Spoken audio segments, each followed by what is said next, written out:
Welcome to the Cool Fireman Podcast, a virtual firehouse kitchen table with Matt, Adam, Brian, Doug, and Freddy, where they discuss everything that matters in today's fire service. Now let's get to the show. Just run. Run, Forrest. Run.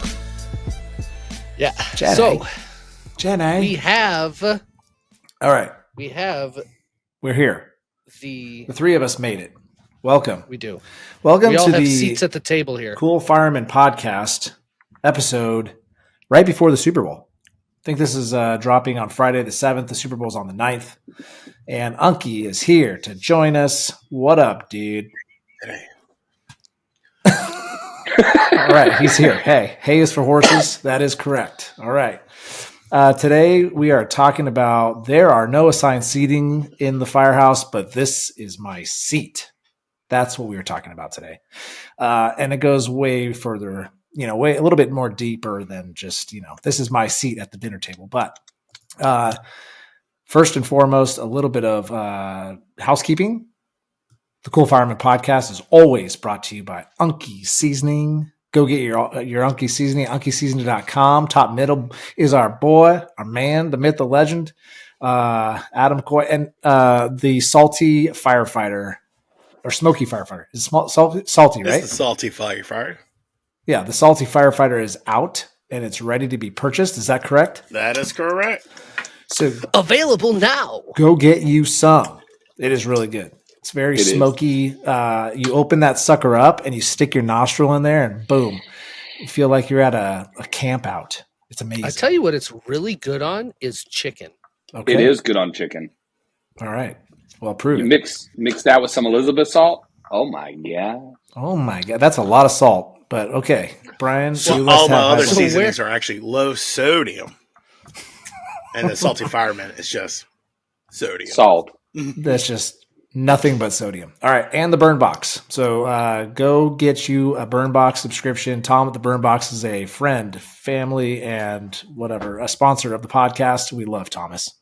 FDN1 fireman. And so, yeah, so go get yourself some Burn Box. I love that thing. I can't wait till the next one's coming out here, probably in about a week or so. But I've been using my little radio satchel since it came in, and I love it. That thing came in at perfect timing. So FD Collectors Club should be here any day. I know some folks may have already got theirs. And this episode's dropping before, but I'm pretty stoked about that. I had my father-in-law make me a new challenge coin holder just because my cup runneth over with all those. But that's another one of Tom's amazing businesses. So if you're looking for that, I had someone just the other day said, "Hey, drop me a place to get some cool coins and patches." And I said, "You need to go to FD Collectors Club and get yourself signed up." Yeah. And then now they have the VIP or the MVP or all that. So there's so much greatness. All right. Those are our sponsors, of course. And then we're going to do a moment of silence. So for each episode, we like to honor the men and women of first responders, all first responders that have given the ultimate sacrifice. And I had one very, very, very close to me happen just in the organization, just on the other side of the hill from us. And it was right when the whole Javen Settles and Robert Talbert deaths were. It was probably like just after it. And so I hadn't had a chance to honor Kevin Skinner, engineer Kevin Skinner from the Orange County Fire Authority. So I'd love to do that now. We have a lot of listeners from the West Coast that might work in that agency. And so I want to make sure to give him a shout out. Don't worry about that, Freddy. And so that's what we're going to do. We're going to close our eyes and give Kevin and all the first responders that paid the ultimate sacrifice over the last week.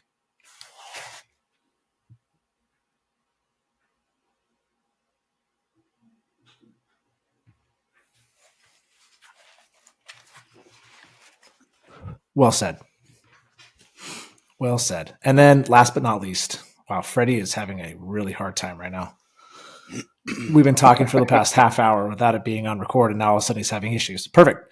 So next week, we're going to have Thin Red Line. We're going to have Tanya Herbert on. She says that it's unacceptable for firefighters to risk their lives for the public and then get cancer. So she has a decontamination company out of Florida, and we're going to hear all about cancer and decon and the whole bit. We have talked about it on the podcast before, but I am personally excited to kind of hear what she offers and what she's experienced with some decontamination issues and all, whatever, it's just like a stigma. I don't know if you guys still have it, but don't clean off, don't do this, that, all that. So it'll be nice to talk to her and see what her experiences are. She's not a first responder, but she has had family as police officers and in the military. Worked for a company that builds fire stations or something, but always been around first responders. And now she started her own company. So that'll be next week, and also the Super Bowl that we can kind of recap next week. So cool. Very good. But for today, there are no assigned seating in the Firehouse, but this is my seat. And so why do we bring that up? I think it's important because even though you can sit wherever the heck you want, but that's my chair. And it all comes down to one word for me. And I want to see what you guys think about it. Anticipation. You, Brian, you, Adam, Unkie, you, Freddy, wherever you are, I think it's important for you guys to be able to anticipate. It's like takes stress away, like, right? And as little as, and I'm not even really talking about the seat at the dinner table or the recliner, whatever it is, but it's those little things that add up. But I think what the big things are is when you're talking about like tactics and command and all this kind of stuff, where when we get these high risk, low frequency calls, we're able to anticipate what people are going to do. And although there might not be like, assigned seating or assigned tasks, some people do, but this is what I do on calls, right? So first in engine might take command, second in engine might take interior, third in engine might go to the roof, or truck go to the roof.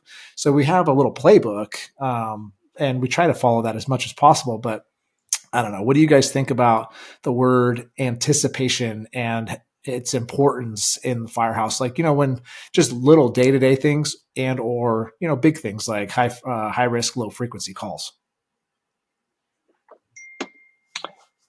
I'll chime in. I don't know. And again, it's been a hot minute since I rode a truck. So, but mine was, I saw it more for respect, right? Like it was, I don't want to say I allowed, right? Because that's not really how it was, but the people who got their seat because they had earned that seat, and they got to sit there because they had done their time, right? And did that. And that included the senior firefighter. So when I came in, even the senior firefighter who had been there a long time got to pick their seat. We had some new drivers that came in, and the new driver worked around the senior firefighter. And it was because it was their house, right? And so if you had a rookie driver that came in, everyone knew their seat. And I think it kind of, I think we're using the word anticipation and respect interchangeably for different reasons, right? I know they're two different words, but they were a little bit different, right? But it was all kind of fitting in, but knowing your role, if you will. And I know that sounds kind of corny way of saying that, but you knew your role. And so as the new person coming in, you really wanted to find your spot in that group. And that's not really a bad thing, right? So even as a senior driver or a new driver to a senior firefighter, it was really just kind of finding your way in and out, right? Like if I was a senior firefighter that had been a firefighter for 10, 12 years and I had a guy who had picked up driver faster than that, there was a mutual respect, right? Like I may say to that person, to that firefighter, hey, I know we set up our rigs pretty much identical, right? But like, give me some pointers. How does the captain like his truck cleaned, right?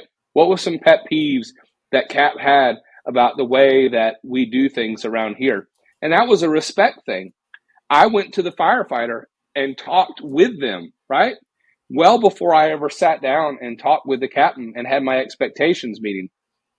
That was respect. And by having that, hopefully I had, let me say this a little differently. Hopefully that firefighter's reputation, right, and the respect that they've earned throughout the department carried that to me to be able to have that conversation with them.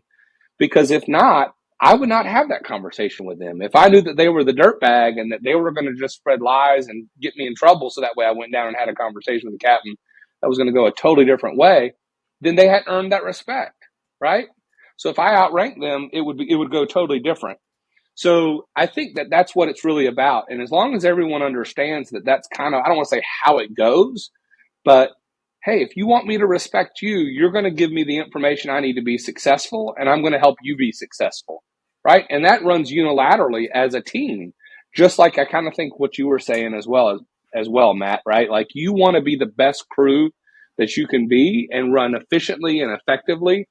And something as simple as who sits where and how is all that mutual respect that everybody plays off of each other. What do you think, Adam?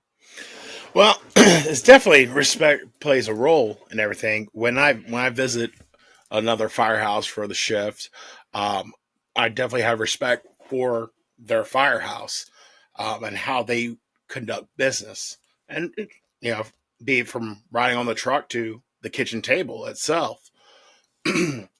So I've always have the give the courtesy and ask what seats available and stuff like that. And I'm a guest, and everybody has their own way of sitting down where they want to sit at, because be it the TV, they want to sit next to their friends or their officer or whatever. And I just got to blend in when I'm a guest. And at my firehouse, yeah, we do have assigned seating, and it's just basically, and my the last firehouse I was at was one with a 4-man engine company. It was whatever seat that was open, then eventually just became yours. And the firehouse before that, it was actually a pecking order. The chief sat on the end, and on one side was the captain. Then it was like the driver operator was on the left side. So it was a pecking order. You worked your way up. And it's kind of weird, but that's just the way it sat and everything. And when our main driver operator left and went overseas to a firehouse, it was like bids. Like all the group of guys, we were all senior guys, and it was like, who's going to sit there? They were trying to draw straws and everything, and I felt privileged because it was between me and the chief, so I felt privileged. I was like, whoever it is, I'm going to continue to what I do to the original driver. I rub their back after dinner. Like, that was a good dinner. So if you're not comfortable with that, then you don't need to sit here. The best mac and cheese and hot dogs we've had all week, right? Oh yeah, buddy. That was me and my buddy Steve's thing, man. He always looked forward to that, rub on my back. Burp him. Oh my god! But yeah, I would be Steve for free. Let me just say that right now. But all 4 of our stations, we have per rank assigned seating. So there's no, even at my station where I work 100, where I'm assigned, I don't have a Matt Rolfe, seat. I sit where the captain sits. And so we have a captain, engineer, and a firefighter. It's like that at all 4 stations. So my question to you, Freddy, since he came back, and the answer can be, I don't fucking know. I don't know. I don't know why it's like that. But why do you think that we have? I know that? everything. Like, where does that come from, Fred? Tell me. I think a lot of it is tradition, where somewhere down the line, it was determined that seat is the premium seat in the kitchen, let's say, or in the day room. It makes me think of the Big Bang Theory. Does anybody watch the Big Bang Theory? No. Yeah. Sheldon's spot. Yeah. And the reason that Sheldon sits in the spot is because in the summer, it creates a crossbeam between this window and this window so that you're not too warm. And in the winter, it's just close enough to the heater so that you can maintain a good temperature. And it sits not directly in front of the TV so that you can still conversate with somebody, but you can still see the TV and it's not off angled. So it's like everybody has their spot. You know what I'm saying? My first department, the spot that you sat in was kind of dependent on kind of like everywhere, but your rank. Like when you were the probie, you sat next to the captain, who ended up being like the phone, like that seat was by the phone, and it was also closest to like the sink and the kitchen area. So you were expected to get up and start dishes and whatever. And if the phone rang, you answered the phone.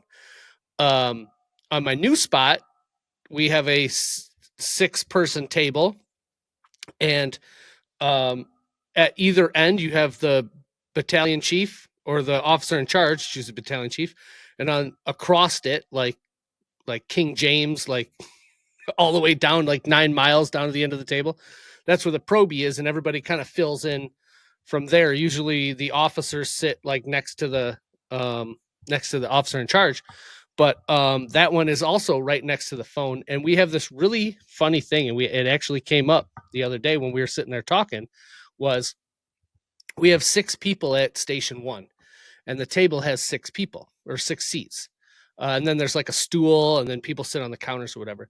But that seat at the head of the table, the battalion chief spot, will always be open if the battalion chief isn't sitting in it. Nobody will walk in at shift change. So at shift change, you've got realistically 12 people milling around the station.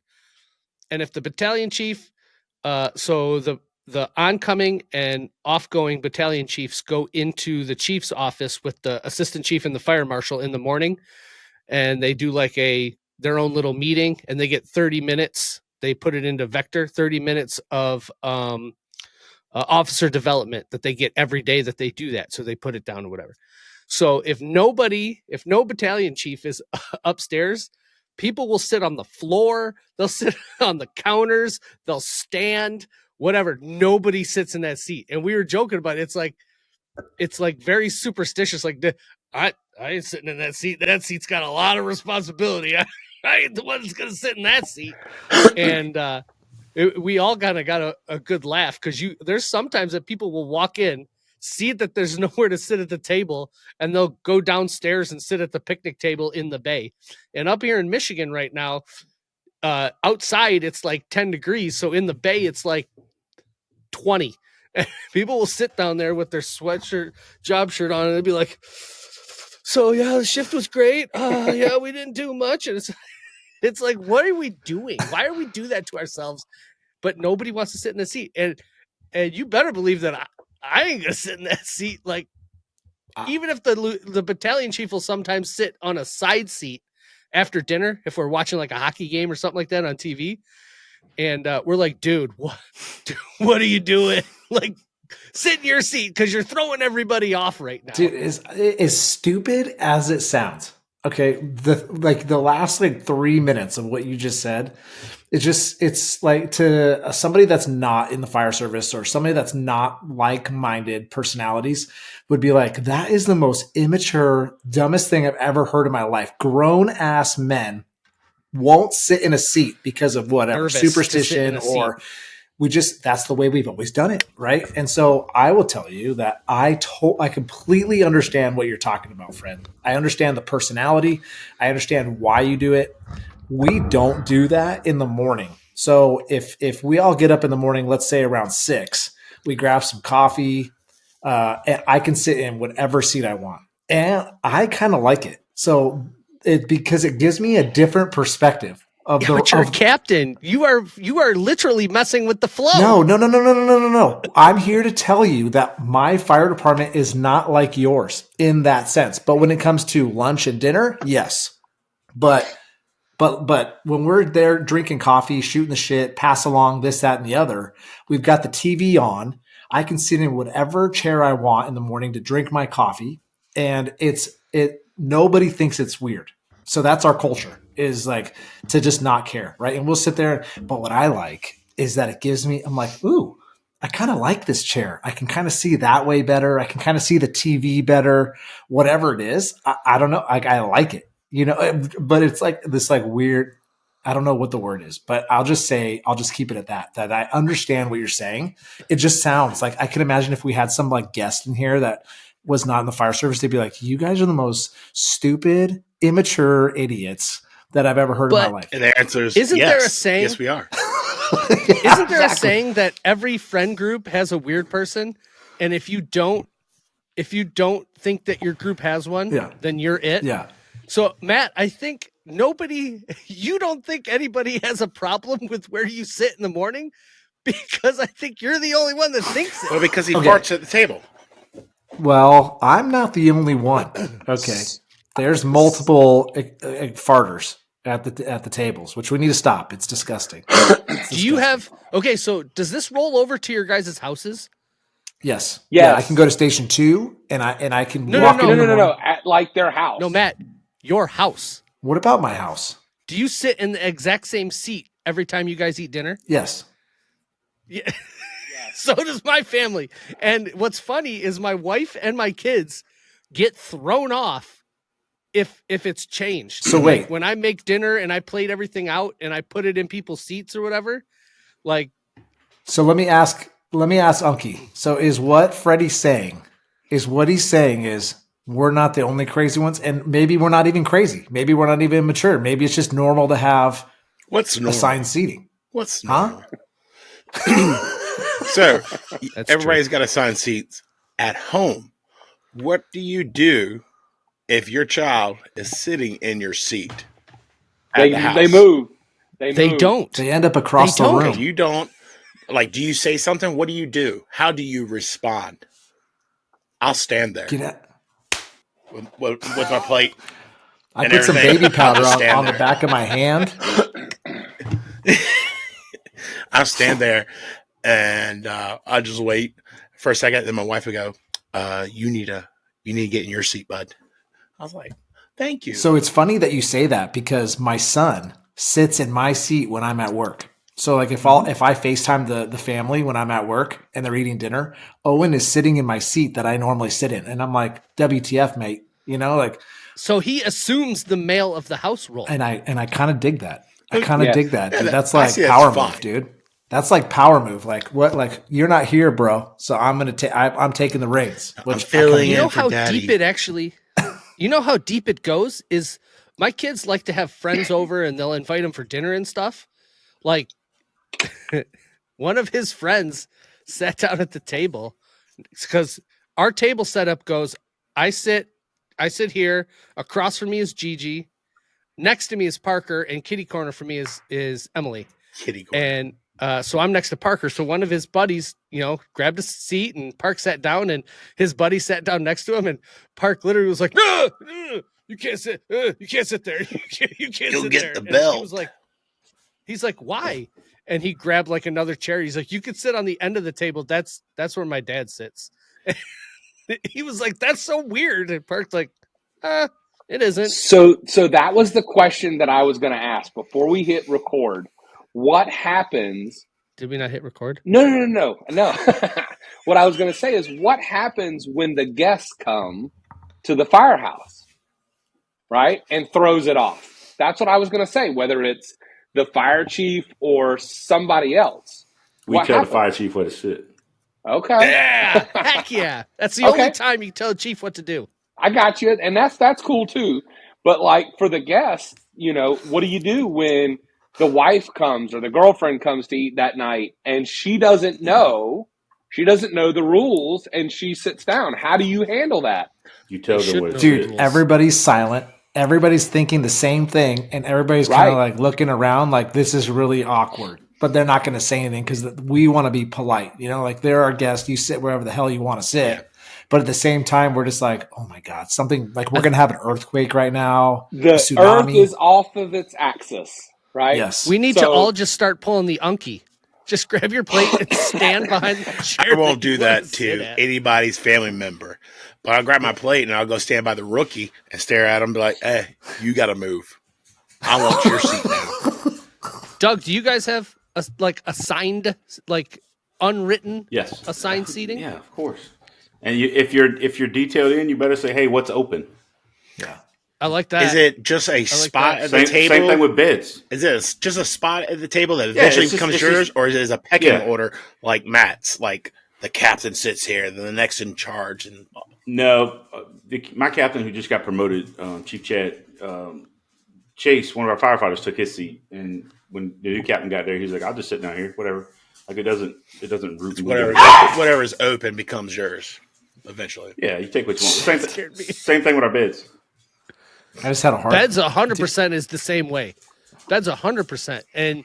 And if you're a rookie, you better learn quick what bed people like, because I have started stood over a bed from a detail and looked at him. Hey man, you gotta get up. You didn't ask. Like you ask. Hey, what's open? You don't just get in the bed. Yeah. What the fuck's wrong with you? When I first started on my department, I was on probation and I did not know these unwritten rules. And I didn't even make my bed in a bed that somebody wanted, but I made my bed before the senior engineer. Now, mind you, it was 10 o'clock at night. I was ready to go to bed, but this dude was a night owl. He watched TV till like 3 a.m. all the time, and he did not make his bed yet. So I'm in there. I made my bed, and he happened to walk through and saw my bed was made, took my pillow, he threw it in the bay, took my blanket, and he put it downstairs. He took my sheet, and he put it in the attic. Like, he spread my shit everywhere. And I remember going into the dorm room and being like, where's my stuff? And he's sitting on the mattress that I had made, bare mattress. And he said, you make your bed when everybody else has made their bed. And I said, I'm sorry, was this your bed? And he's like, no, I sleep over there, but you're the rookie. You make your bed after I make my bed. And I was like, 10-4, buddy. It's like, I hate when guys are like that. I have no problem when you make it, because we always had the rule, especially when the rooms is a giant open room, you're supposed to make your bed at a reasonable time. They actually had an SOP. Yeah. So you're not, don't wake me you're up. not the person at 11 o'clock at night coming in and making a bed. When everybody's allowed to go to bed, your bed's made. You're supposed to make it at a reasonable time. And what about, for a while, I had a roommate. At my station, we have single rooms, single beds in there. And it'd be 6:55, 7 o'clock, 7:05. That door's still shut. And our rule is 6:45. At 6:45, you got to make your room available, because shift changes at 7. Make the room available for your roommate. And this cat will still be sleeping. And it was frustrating, but then I loved it, because I would kick that door in at 6:45. I don't care if he was dead asleep or trying to put his underwear on. Boom! 6:45, man. And I just go in there and just like open up my locker, get myself, throwing my bag in there, doing stuff. Then I'll try and walk out. See, and that's like a whole nother episode for me, because we had to be up an hour before shift change just because of stuff like that, right? Like, you had to be up. We had station duties in the morning, so every morning the bathrooms were all clean. We had to wipe down the trucks. We had to mop the floors. You can't do that with 15 minutes to go. I mean, you just couldn't do it. We take care of that stuff before as soon as dinner's over, we clean the kitchen, and then we work our way out. And then everybody goes to bed. Everything's kind of cleaned up the night before. Now, at my new station, because we don't really have a place to hang out but our rooms, because it's a weird setup. So I'm up at 5 o'clock. I shower, clean my room, I vacuum. I feel bad for the guy next door to me, because it's 5:30 in the morning. I'm vacuuming my room. I'm taking my trash out. I have my room ready at 6 o'clock with the door open, because we'll just come in there, watch the news, and kind of hang out for shift change. So I make sure, because I'm a guy that gets there at 6 o'clock in the morning. I got a shift at 7. So I just want the same courtesy as, while I'm coming in, I give it to my partner. So, yeah. Yeah, we have a guy that habitually oversleeps, in my opinion. Like, oversleeps is past 6:30, because we have 07 change as well. And so I'll get there 6:20, 6:30, and I'll walk into the firehouse, and the door's still shut, and the light's still off. And I'm just like, now I can't go in, put my PT shorts on and my shirt and get ready for the day, And if the room is where the bathroom is, because some of our stations have bathrooms in the captain's room. And so my all my toiletries I need to shave. It's all in there. And I'm not, I haven't really played the Unkie role yet and just busted in, but it might be close now that I'm off probation as a captain. It just, maybe take matters into my own hands here, but we'll see. We can start with just going in there. Just, kind of mind your own business and go in there. And hopefully they'll get the hint. If they don't get the hint, then you kick in the door. They're going to start sleeping naked is what's going to happen. Doesn't bother me none. Whatever. Because that door gets propped open when I'm done. When I walk in there. Yeah. It's propped open, bud. I'm going to air out your funk. All right. So that is like at the Firehouse, so we have the recliners, we got dinner, we got lunch, whatever, right? And any table that we can sit at, whether you're Freddy and you got one in the app bay and it's 20 degrees outside, you guys are nuts, by the way. But what about like assigned roles in the fire engine? So I don't know if you guys run 3 or 4 in your fire engines. Yeah, Freddy's gnarly. They run 2. That seems insane to me. How do you even? I mean, that's like half of what NFPA says, by the way. It's just a suggestion. Sure, whatever. But I love how people are like defund NFPA, but then like we say you have to follow NFPA on the things that we want to follow. Yeah. It's funny. We're funny people. We are funny people. Well, because of course, we've said it before. We don't like the way things are, and we don't like change. So, but. We're having to talk about it now because one of our stations was approved for a 4th firefighter. And so we're going to have a 4th firefighter on there, which is different than the culture that we're used to. The firefighter now with 3O staff is, fires this and then cut and rescue is this, whatever. Right. But now we're adding an extra guy. So we're like, woo, we got more things we can do in the first 5 minutes of a call. And so we're trying to determine that, but we do everything. We don't have a truck. You guys know that. I've told you that before. We don't have a truck in our city, so we rely on other agencies. But we do have, all of our engines have saws on them. We have, everything that we need. We have a 30-foot 3-section ladder. We can ladder a roof and we can cut. And so we have different positions that do different things, and we have it set. So like during my expectations talk, even if we have a new firefighter or we have a different firefighter doing overtime on my shift, I'll just say, hey, a few different things. The way I like to roll is, on a vertical ventilation assignment, we're going to do this, this, and this. And on TCs, we're going to do this, this, and this. But there's not that many that I have. But just so that I anticipate, because I love that word.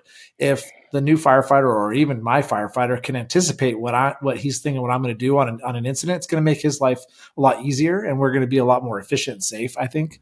And so I don't know. I haven't been captaining for that long, but I feel like it's worked for me so far.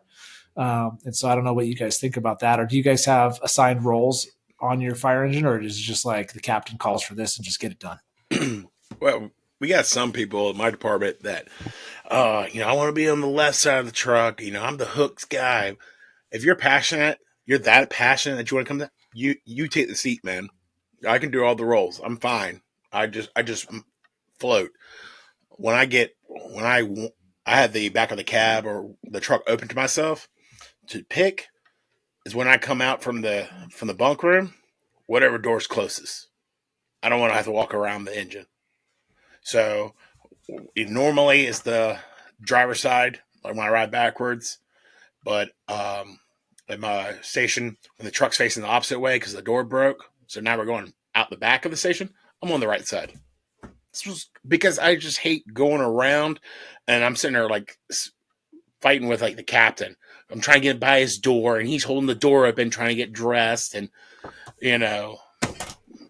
So me, it's all about convenience. When I rode the back of the truck, I wanted to sit with my face where I could see the captain. So I wanted to be able to make eye contact with the captain, so that way. And let me go back. We had clearly defined roles, right? Based off of your pecking order. If you were the newest guy, you were the hydrant catcher, and the most senior firefighter was the nozzleman, right? But I always wanted to sit where I could make eye contact with the captain when I was the nozzleman. And even when I was the hydrant catcher, if they didn't care, I wanted to be able to see and get clear direction from the captain because, and this is just me, my captain didn't blare the radio, so he didn't like his radio turned up real loud. but he was also hard of hearing. So, like it was a right? But it was a double-edged sword. So I wanted to be able to make eye contact with him at all times.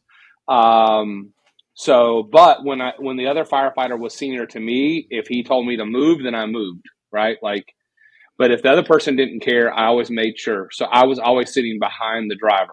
And, Adam, sometimes that put me further away from the door. Sometimes it put me elsewhere, but that's how it was. But, Matt, I would go back and say, do we have clear to define roles? Yes. At my department that I rode on the back of the truck, without a shadow of a doubt. And even on the department that I'm with now, that's the vibe that I'm getting. Yeah, we got clearly defined roles. It's not always, it's situationally dependent, right? To call dependent, meaning, on this type of call, you're going to come off the truck with this, or that type of call, you're going to come off the truck with that. Or while en route, you're going to do X, Y, Z, or this call 1, 2, 3, right? But yes, and I think anticipation. I think that's a good way to summarize that one, because of what you have, which kind of goes back to what I was saying before about the MDT and everything else, right? If the captain's trying to read CAD notes and see things, it makes it harder sometimes for situational awareness if they're trying to capture while all that stuff is happening all at the same time. Yeah. In our culture, when I first got hired, I don't remember my captain really giving us defined roles, to be honest. And it wasn't really that important just because we only had 3-0. So it's like on the fire, who's going to grab the nozzle? The guy in the back, it's the guy, the engineer is going to be pumping. The captain's going to be taking command, or, all that kind of doing 360, all that kind of stuff. So, we never, but there were a few captains that were like, hey, we need to have assigned roles, but only on a few different things. So let me ask a question. Let me interject real quick. So riding 3-0 all the time, you mentioned that all the time. Is the expectation that you're not catching your own water supply? It depends. So like for me, if I know that I'm going into a cul-de-sac and the water supply is at the beginning of the cul-de-sac, I'm going to pull my own line. Even if I pull it dry, I might just pull it dry, depending on what the scene looks like, what the house or the structure looks like. If it's, just not a lot of smoke or whatever, I might charge it. But if it's, a rip and fire, I might just lay and dry. That way the second in engine can just hook it up to the hydrant, give me water, and we're good. But that way we can at least get some water, the 500 gallons I have in my engine on the fire. So it's just circumstantial. So I was going to say, while your firefighter is catching the hydrant or making their way back, right, to the cul-de-sac, I don't know how long your cul-de-sacs are. For ours, they can be, a long way. They can be a really long way. Are you pulling the line, or? No, I wouldn't pull it. I would have my engineer pull it if that's the case. You're doing your 360. You're doing your 360. Okay. Yeah. And we've talked about this before, right? How important it is to take command at the beginning of a call to get that incident command going. For me to think about pulling a line and putting water on it, my engineer can handle that. But I will say that, just like rewinding a second, our culture is to not have the first in engine grab a water supply. Unless, my very first fire that I went interior on when I was a firefighter, the hydrant was right in front of the house, and we have a front suck on our engines. And so my engineer literally just hooked up to the front suck and he was good to go. I pulled the rear pre-connect and it was off to the races. But I think our culture is typically to arrive as a first in engine, use tank water, second in engine will secure water supply for us. Yeah. So that's kind of a typical thing for us. I got you. Yeah. Makes sense. Yeah. Cool. Love it. I think this has been a good episode. Yeah. Yeah. It's been awesome. It turned out. I'm really, really glad I could contribute. Doug, if you don't do anything else, you bring the sexy with that mustache. Hey, sorry, it's a little crusty today. I've been outside working on that damn flatbed. It's driving me nuts. Attaboy. The only stash is in full effect. Yeah, I'm really close to being done. I need longer screws. I thought 2 3/4 screws would work. They won't. So I got to take them back. But other than that, It's done. All the lights are working. I got all the lumber cut. It's gonna be awesome. Hey, with good lumber and goddamn- longer screws. Dog. Dude, every single Roscoe? podcast that thing falls. That's not Roscoe. That's Oreo. We're dog sitting here. Come here, Oreo. Oreo. Come here. I love it. Come here, Oreo. Oh, God, here we go. All right, thanks for listening to the Cool Fireman podcast. Next week, we're going to have Redline G-Con on. I don't know what's going on anymore. All right. It's feeding time. All right, good. Feed me, Seymour. All right, very good. Who's going to take us out this week? I wasn't here. I'll do it. Roll it, GG. Roll it, GG. Before you leave, hit that subscribe button, turn on notifications, and give these firemen a huge thumbs up. Also, make sure you check out thecoolfireman.com for more. Thanks!